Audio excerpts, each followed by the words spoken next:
Hai, berjumpa lagi dengan Ibu. Kali ini masih membahas tentang surat lamaran pekerjaan.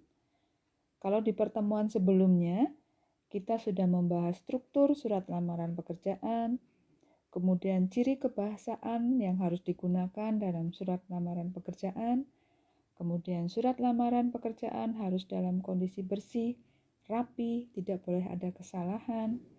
Nah, kali ini kita akan melihat bagaimana surat lamaran yang sudah dikirim itu, apa yang akan diperlakukan perusahaan terhadap surat lamaran tersebut. Nah, sesudah surat lamaran ini masuk ke perusahaan, tentunya perusahaan akan membalas. Nah, kali ini kita akan membahas mengenai surat balasan lamaran pekerjaan. Nah, mengenai balasan surat lamaran pekerjaan ini ada dua macam. Yang pertama, yaitu apabila surat balasan ini mengenai penolakan. Jadi, si pelamar ini sudah dilihat, ternyata kriterianya belum memenuhi syarat. Maka perusahaan akan mengirimkan surat balasan yang berisi penolakan.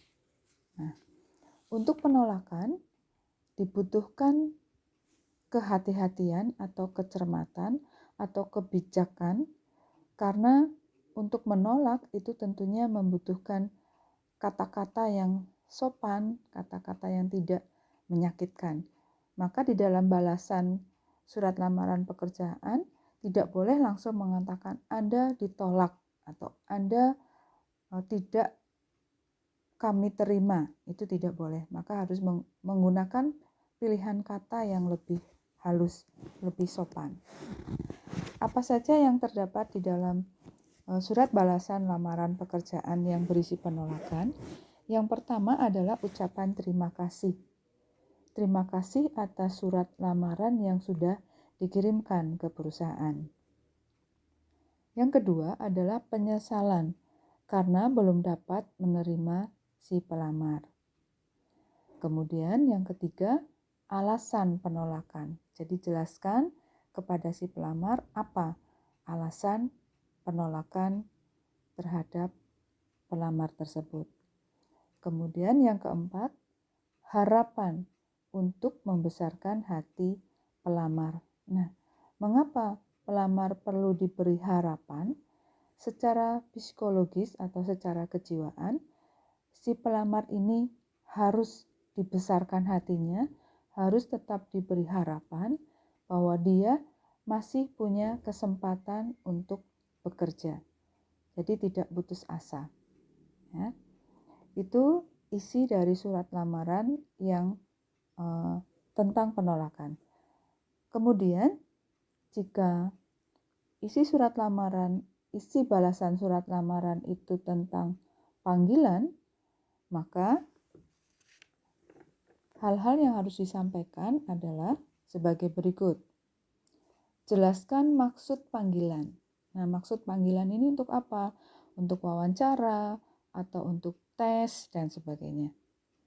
Kemudian yang kedua, menyebutkan kapan panggilan tersebut. Jadi, waktunya harus jelas. Kapan?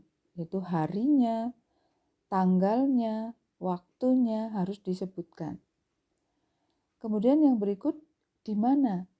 Jadi tempatnya itu di mana? Jelaskan kepada si pelamar. Dia harus datang kemana? Kemudian yang berikut, menemui siapa? Ini harus jelas. Sesudah datang, dia harus bertemu siapa.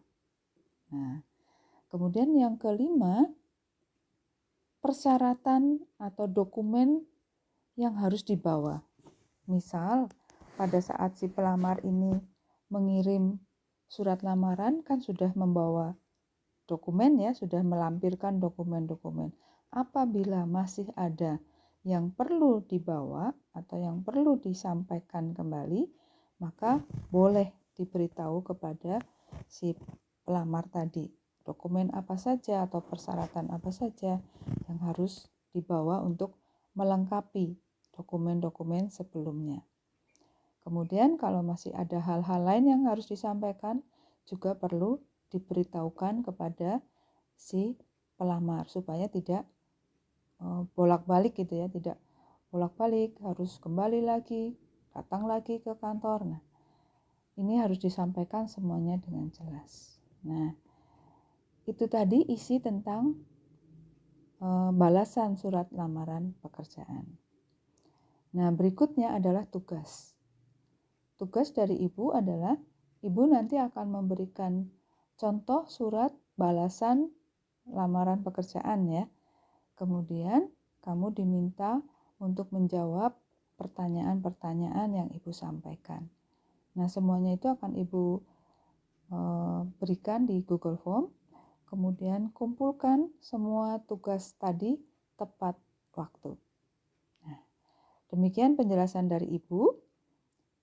Kemudian hal-hal yang lain yang akan ibu sampaikan di pertemuan berikutnya nanti akan ibu infokan kembali. Terima kasih.